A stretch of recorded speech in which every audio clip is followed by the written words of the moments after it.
Hey guys, it's Christina. Welcome back.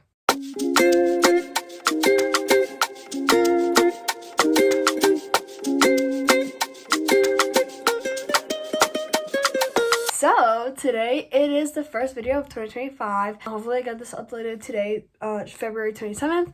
This was meant to be uploaded a month and a half ago, almost 2 months actually. But I've been a busy girl. I have my exams in January and I just started the second semester. But I am determined to make YouTube more of a priority in my life, and that means when I'm tired, I still need to do stuff I am supposed to do. Like I said, I want to make YouTube more of a priority. And so today we're going through very quickly my 2024 wrap up, and then my 2025 reading goals, and just like YouTube life goals, I guess. And might do a little bit of a reading wrap up for January and February. My 2024 in books, I read 95 books and 31,867 pages. That's insane to me, honestly. One of those big books was The Things We Left Behind by Lucy Score, and one of the smaller books was one of the novellas I read. It was Job, Cover, and Roll by Jasmine Galori. I hope I said that right. My average length was 335 pages, so you can tell I read a lot of romance because that's usually the romance length. And average reading for 2024 was 3.5. I wish I was more accurate because I do half stars and like a quarter stars, like 0.25 or 0.75, but that is a-okay. So yeah, that's my 2024 in books.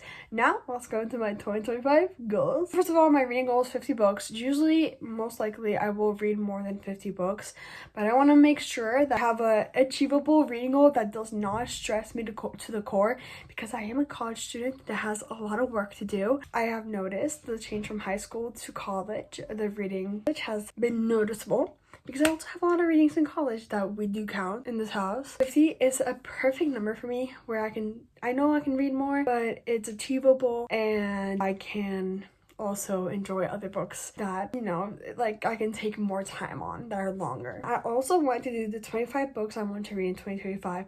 The problem with that, I did not finish that list. I have 19 books, but I'm going to tell you the 19 books we have on this list. Some of them have been released already and some of them are to be released.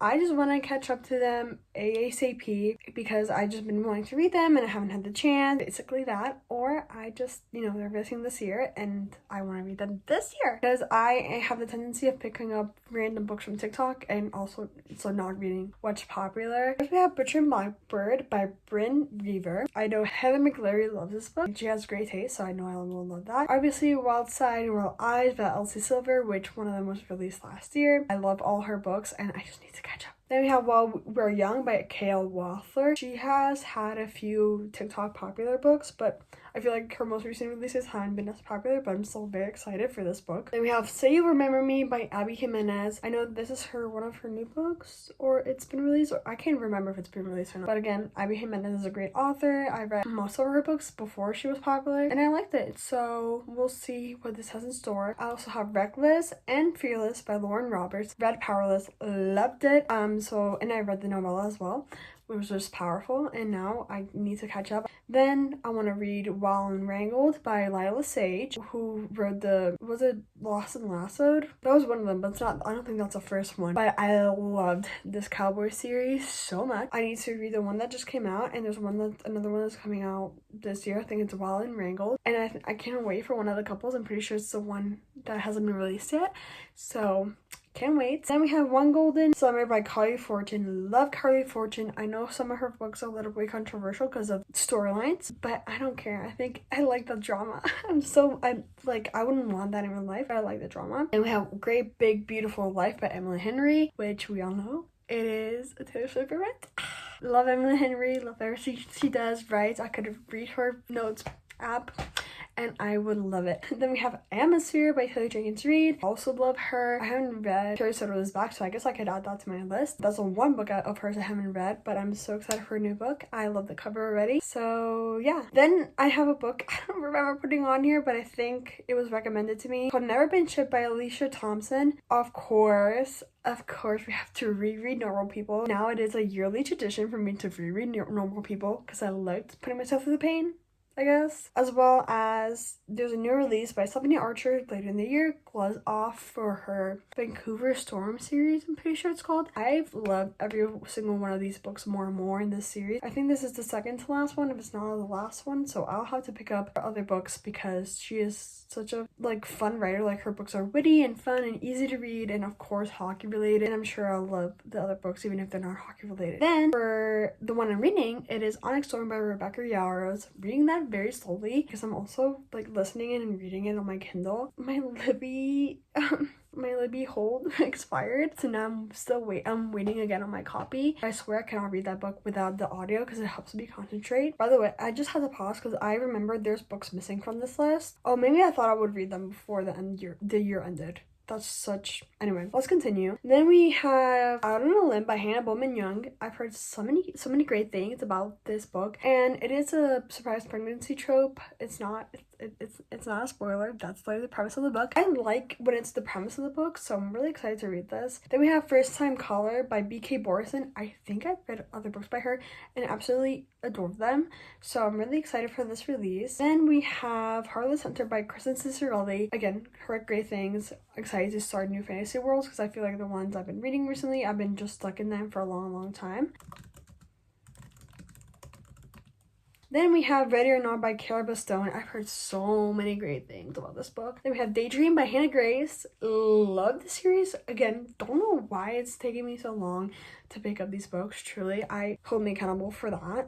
And then another one I'm in the middle of reading, which I'm doing a reading vlog. The vlog knows I'm reading Nothing Like the Movies by Lynn Painter, the queen herself, and I'm enjoying it so far. It's a little sad because of the beginning, but I'm really liking it. I love being back in her writing, and it's just so nice. I wish I could stay in her writing forever. I wish I was part of her universe. Then we have by Nick 13 series. I think I've mentioned I'm going to Dublin in the spring break, and I don't expect to finish the whole series by then. Obviously, I'm leaving in almost a month, but I just think that either before or after will be such a vibe to add to Dublin, or after. I'm really excited. And of course, it's so popular. So many of my favorite booktubers love it, so I was like, oh, that means I'll probably love it too. Then we have the next two are they've been out and they're from authors I love, but again, no time together, which is Hellbent by Leigh Bardugo. I've reread Ninth House already, and now when I read Hellbent, I just needed a refresher. And then the reappearance of Rachel Prince, I don't remember, by Holly Jackson. We all know I love the Good Girls Go to Murder series. I've watched the show, so might as well keep up with the Holly Jackson releases. I think she also might be releasing another book very soon. I can't remember.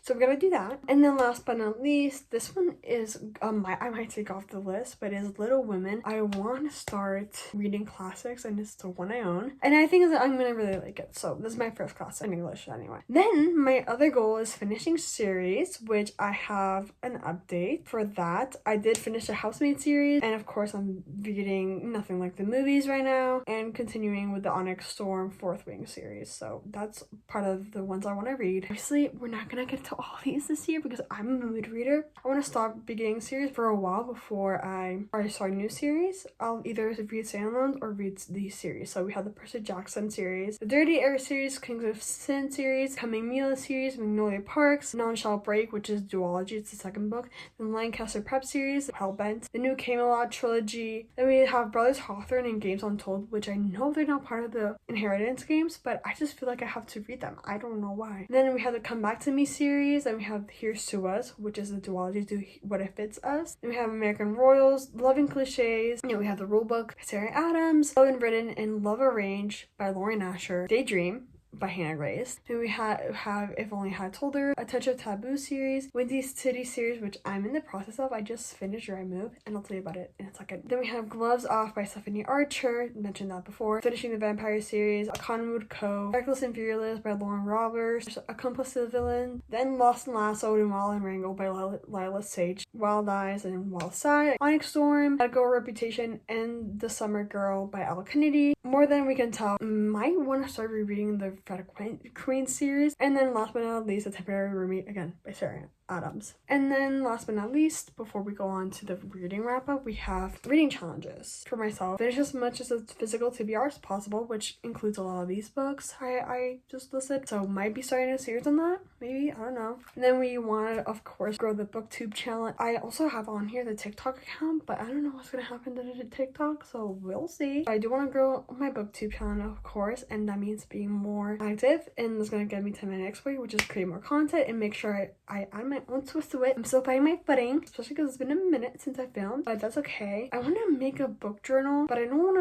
to be like those that I have to update like every month, because that gets me unmotivated because I'm already so busy. So I want to try and find a way I can do a book journal where it's not tracking month by month or year by year. We'll get to that in another video. And then last but not least, flow into other content. Of course, I'll primarily make book content, but I've always loved lifestyle, travel. You'll get a travel vlog from me from Dublin and other things, you know, just branch out into different things, see what works for me, and if I like it, and if you guys like it, you know, we'll see. Now we're gonna go into my wrap up. I've read 13 books so far, and we're gonna take out one because it was 2 for school, so 11 books. Anyway, we started with Downpour by Maggie C. Gates. I don't remember this one at all. I think I kind of blocked it out. It wasn't too good. Then we have The Housemaid is Watching. This one's pretty good for a third book that probably we didn't need. Really enjoyed it. Then I read A Perfect Story, but in Spanish, and it was okay. It wasn't as bad as the first one I told you about, Downpour, but could have been better. And I also want to watch a show, and I've read all of them now, so I can watch a show. Then we have, I've been reading a self-help book since last April. Finally finished it. 100 Essays That Will Change the Way You Think. Pretty good again. Like, the self-help, I don't know if I should rate it because each to their own. And then last but not least, The Right Move by Liz Tomford, which I think I gave almost 5 stars, if not 5 stars. I really, really, really loved our girl and our guy, which I forgot the names of right now. So I forgot the names, but I really like them, and I cannot wait to continue reading the series. Again, a lot of people love the series, so I think I will too. I am very much influenced by the masses, so we'll see. That's my update of my reading update to you guys. I had a lot to say, I have a lot of editing to do now, but I'm excited to be back. Hopefully you guys missed me, and if you didn't, don't say anything. You'll also get a reading vlog from me this weekend if I get this uploaded today. Hope to see you guys soon. See you guys on Sunday. But anyway, thank you guys so much for watching, and I will see you very, very soon. Bye!